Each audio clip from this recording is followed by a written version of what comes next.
నమస్తే, welcome to our channel. నేను సౌజన్య. ఆంధ్రప్రదేశ్లో జరిగినటువంటి రాళ్లదాడికి 19న బ్రేక్ పడబోతుందా, 19న సంచలనమైనటువంటి మార్పులు రాబోతున్నాయి అంటే అవుననేటువంటి సమాధానం వినిపిస్తోంది. మరి ఏం జరగబోతోంది ఈ నెల 19న? ఈ అంశానికి సంబంధించి మనతో మాట్లాడడానికి, వారి విశ్లేషణని మనతో పంచుకోవడానికి ఈరోజు మనతో పాటు ఉన్నారు senior journalist doctor Durga Vadlamani ఉన్నారు. వారితో మాట్లాడదాం. నమస్తే అండి. నమస్తే. జగన్మోహన్ రెడ్డిపై జరిగినటువంటి రాళ్లదాడి ఏదైతే ఉందో దానికి రాబోయేటువంటి రోజుల్లో తెరపడబోతోంది, బ్రేక్ పడబోతోంది అంటున్నారు. 19న సంచలనమైనటువంటి మార్పులు జరగబోతున్నాయి అంటున్నారు. అసలు ఏం జరగబోతుంది ఏప్రిల్ 19న? ఏంటి? ఇప్పుడైతే గులకరాయి సంచలనం అయితే అయిందమ్మా 2 రోజుల క్రితం. అంతకుముందు వాలంటీర్స్ అయింది. మనకి వాలంటీర్స్ ఒక 20 రోజులు నడిపి ఆ పెన్షన్లు ఈ గోల ఇదంతా అయిపోయింది. పాపం పెన్షన్లు ఇచ్చారో లేదో పూర్తిగా మనకు తెలియదు. ముసలి వాళ్ళని అయితే చంపేశారు, ఒక 33 మందిని ఎండలో తీసుకొచ్చి. అక్కడికి అదయింది. ఇప్పుడు ఈ గులకరాయికి ఎవరు బలవుతారో మనం చూడాలి. ఇంకా గులకరాయి దొరకాలి మనకి, ఆ గులకరాయి వేసిన వ్యక్తి దొరకాలి. ఈ కథ మరి ఎలక్షన్స్ అయ్యే వరకు నడుస్తుందా, లేకపోతే ఈ మధ్యలో బ్రేక్ అవుతుందా మనం చూడాలి. దీనికి మరి కేంద్రం ఎటువంటి నిర్ణయం తీసుకుంటుందో అదొకటి ఉంది. ఇంకొక పక్క అసలు మనకి ఇప్పుడు మనం ఫస్ట్ నుంచి చెప్పుకుంటున్నది డీజీపీ అండ్ సిఎస్. ఇప్పుడు మొత్తం ఈ జరుగుతున్న పరిణామాలన్నింటికీ మూల సూత్రధారులు డీజీపీ అండ్ సిఎస్. ఓకే, అంతే కదా. ఇప్పుడు మీకు తెలియకుండా ఇప్పుడు రాష్ట్ర హోంశాఖకి తెలియాలి, రాష్ట్ర డీజీపీకి తెలియాలి, సిఎస్కి తెలియాలి ఏదైనా రాష్ట్రంలో పరిణామాలు జరుగుతున్నాయండి. ఇప్పుడు గులకరాయి విషయానికి వస్తే మరి ఒక గులకరాయి పడుతుంది, ఒక సీఎంకి దెబ్బ తగులుతుంది, అక్కడ కరెంట్ ఉండదు అనే విషయం ముందుగా డీజీపీకి తెలియాలి కదా, సిఎస్కి తెలియాలి కదా.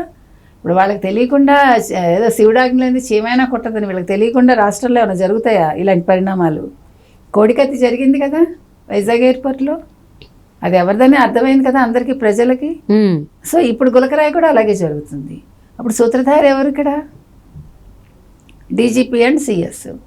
మరి వాళ్ళ మార్పు రావాలి కదా. అంటే రక్షణ, వాళ్ళు ఇచ్చేటువంటి రక్షణ వైఫల్యం వల్లనేనా ఇదంతా? తప్పకుండా. ఇప్పుడు రక్షణ వైఫల్యం కాదా, ఒక ముఖ్యమంత్రి వెళ్తున్నారంటే మీరు కరెంట్ ఎలా తీస్తారు అసలు? అంటే ముఖ్యమంత్రికి ఒక విలువ ఉంటుంది కదా. ముఖ్యమంత్రి అనే వ్యక్తి ఎవరైనా సరే అసలు ముఖ్యమంత్రి వెళ్ళే దారిలో మనం కరెంట్ తీసేస్తామా? జనరల్గా అయితే తీయకూడదు. అలాంటిది 2-3 చోట్ల కరెంటు పోయిందిట, అక్కడ కరెంటు తీసేశారు. ఇప్పుడు వాళ్ళకి కరెంటు తీసినందుకు బాధ లేదు, వాళ్ళకి ఆ గులకరాయి తగిలినందుకు బాధగా ఉంది అందరికీ. అసలు కరెంట్ ఎవరు తీశారు అనే దాని మీద ఇంతవరకు ఎవడైనా దృష్టి పెట్టాడా? లేదు. ఎవడైనా అడిగాడా, ప్రశ్నించాడా? ఎలక్ట్రిసిటీ డిపార్ట్మెంట్ వ్యక్తిని ఎవరైనా సస్పెండ్ చేశారా? జరిగిందా? 2 రోజుల నుంచి ఇంత జరుగుతోంది, ఇంతవరకు వాళ్ళు కనిపెట్టలేదు. అవును.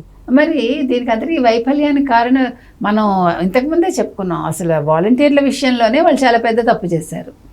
వాలంటీర్లు వ్యవస్థ రద్దు చేయమనలేదు, వాలంటీర్లు పక్కకు పెట్టమన్నప్పుడు వాళ్ళు ఏం చేశారో మనకు తెలుసు.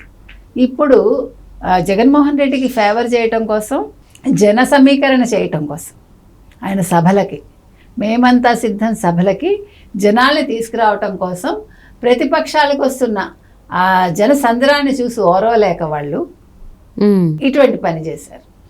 అది ఒక్క డీజీపీ చేశాడా, సిఎస్ చేశాడా, మరొక ఎక్స్ చేశాడా, వై చేశాడా కాదు.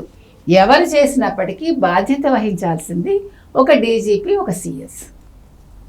ఎందుకంటే వాళ్ళు మూల స్తంభాలు. ముఖ్యమంత్రికి సలహాలు ఇచ్చినా, ముఖ్యమంత్రి నడిపించినా, రాష్ట్రాన్ని నడిపించినా చేసేది అంటే సూచనలు ఇచ్చేది వీళ్ళే. కాబట్టి 19వ తారీఖున ఖచ్చితంగా డీజీపీ, సిఎస్ మారుతారు. అదే సంచలనం అని నా ఉద్దేశం. ఓకే. సో అంటే వాళ్ళు ఇన్ఛార్జ్ డీజీపీ, ఇన్ఛార్జ్ సిఎస్ వలన ఇదంతా జరుగుతోంది. అంటే ఇప్పుడు వీళ్ళు యాక్చువల్గా ఇన్ఛార్జ్ డీజీపీ, ఇన్ఛార్జ్ సిఎస్ఏనమ్మా. కానీ ఎవరైనా కూడా ఇప్పుడు కేంద్రం నుంచి మళ్ళీ ఇప్పుడు అందుకేనమ్మా అసలు ఫస్ట్ ఇక్కడ ఏం చేయాలంటే ఒక సిఎస్ని పెట్టినా, ఒక డీజీపీని పెట్టినా వేరే రాష్ట్రాలకు సంబంధించిన వ్యక్తుల్ని తీసుకురావాలి. ఓకే. అంటే ఆ రాష్ట్రం గురించి అవగాహన లేని, అంటే చాలా సంవత్సరాలుగా అక్కడ ఉండని వాళ్ళని అక్కడికి తీసుకొస్తే మీకు ఎన్నికలు సజావుగా సాగుతాయి. ఓకే. వేరే క్యాడర్స్ని, అంటే వేరే రాష్ట్రాలకు సంబంధించిన ఒక డీజీపీనో, ఒక సిఎస్నో ఇక్కడ తీసుకొచ్చారనుకోండి, అప్పుడు ఈ లోకల్గా ఇప్పుడు వీళ్ళందరూ కూడా ముఖ్యమంత్రి తీసుకొచ్చిన వ్యక్తులు రెడ్డి సామాజిక వర్గానికి చెందిన వాళ్ళు కదా. ఆయన ఎవరు సిఎస్ ఏమో జవహర్ రెడ్డి, డీజీపీ ఏమో ట్రాన్స్ఫర్ అయిన వ్యక్తి రఘురామరెడ్డి. ఆయన అంతే కదా, రఘురామరెడ్డి అసలు ట్రాన్స్ఫర్ అవటమే గొప్ప విషయం అసలు. సో అదే కోవలో వీళ్ళిద్దరిది అవుతుంది. కాబట్టి అప్పుడు వేరే రాష్ట్రాల నుంచి వచ్చారనుకోండి, ఈ ముఖ్యమంత్రితో వీళ్ళు 5 సంవత్సరాలు వీళ్ళు ఉన్నారు, ముఖ్యమంత్రి తీసుకుని వచ్చాడు కాబట్టి ముఖ్యమంత్రికి ఫేవర్గా వీళ్ళు ఉంటారు. రేపొద్దున ఎన్నికలు కూడా సజావుగా సాగవు మనకి. ఇప్పుడు ఈవీఎంస్ అవంతా డూప్లికేట్ పెట్టినా మనకు తెలియదు, ఒకే వ్యక్తి చేత ఒక 100 ఓట్లు వేయించినా మనకు తెలియదు. ఇవన్నీ ప్రజలకి ఏం అర్థం కావు. కాబట్టి సిఎస్ డీజీపీని ఎందుకు తప్పించాలి అంటే ఇన్ని అరాచకాలు జరిగాయి. ఇప్పుడు ముఖ్యమంత్రి మీదే అసలు ఒక గులకరాయితోటి ఆయనకి ప్రాణహాని జరిగిందంటే మరి వీళ్ళు ఏం చేసి, ఇది వాళ్ళ వైఫల్యమే కదా. అందుకని అసలు వాళ్ళు నిన్ననే రిజైన్ చేసి ఉండాలి, లేదు నిన్ననే వాళ్ళని సస్పెండ్ చేసి ఉండాలి, లేదు ట్రాన్స్ఫర్ చేసి ఉండాలి. ఇప్పటికే ఆలస్యం అయిపోయింది మనకి. కాబట్టి ఇదేదో త్వరగా 19వ తారీఖు తర్వాత చేసేస్తే ముహూర్తాలు చూసుకుని, ఎల్లుండి ఎలాగ శ్రీరామనవమి మనకి, శ్రీరామనవమి అయ్యాక దశమి ఆకాశంలో చేశారనుకోండి, వాళ్ళకి మంచిది, రాష్ట్రానికి మేలు జరుగుతుంది. సో అంటే ఖచ్చితంగా జగన్మోహన్ రెడ్డిపై రాళ్ళదాడి జరిగింది కాబట్టి దానికి సంబంధించి సిఎస్ని డీజీపీని మార్చాల్సి ఉంటుంది. సో ఎలక్షన్ కమిషన్ కూడా దీని వైపు ఆలోచిస్తుంది అనుకోవచ్చా? తప్పకుండా. ఎందుకంటే ఇప్పుడు ఎలక్షన్ కమిషన్కి వీళ్ళు ఆన్సర్ ఇచ్చుకోవాలి. ఇప్పుడు ఒక ముఖ్యమంత్రి మీద ఒక దాడి జరిగిందంటే, ఇప్పుడు మీకు గుర్తుందో లేదో, నరేంద్ర మోదీ గారి సభల్లో ఏం చేశారు ఈ పోలీసులు? సరైన సెక్యూరిటీ ఇవ్వలేదు కదా. అవును, వాళ్ళని ట్రాన్స్ఫర్ చేశారు కదా. అందుకనే అసలు అది వెంటనే చేయాలి, ఇంత లేట్ చేశారు.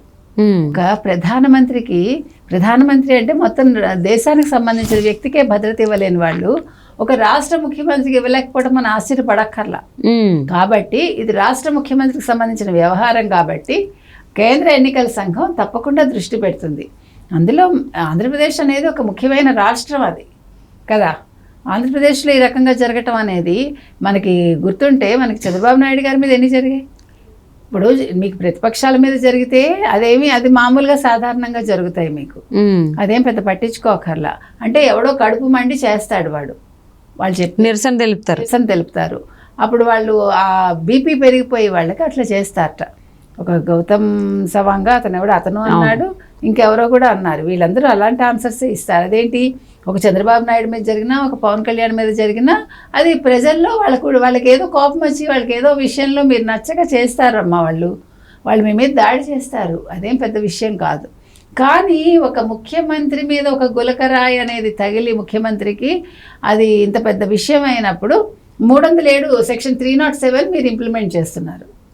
సెక్షన్ 307 ఏంటి? అది యాక్చువల్గా హత్యా నేరం కిందకు వస్తుందన్నమాట. అంటే మీ మీద హత్యాయత్నం చేసినట్టు లెక్క. అప్పుడు ఏమవుతుంది, 7 నుంచి 10 సంవత్సరాలు శిక్ష పడుతుంది ఆ వ్యక్తికి.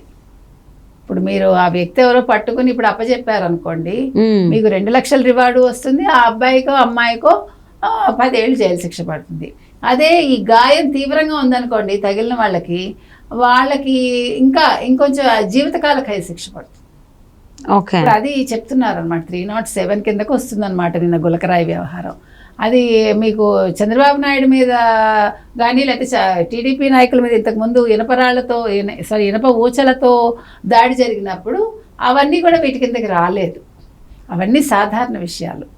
ప్రతిపక్షంలో ఉన్నారు కాబట్టి. సో మొత్తానికి ఈ రాళ్ళ డ్రామాలకో లేకపోతే జగన్మోహన్ రెడ్డిపై జరిగినటువంటి ఈ రాళ్ళ దాడికి సంబంధించి తెరపడబోతోంది.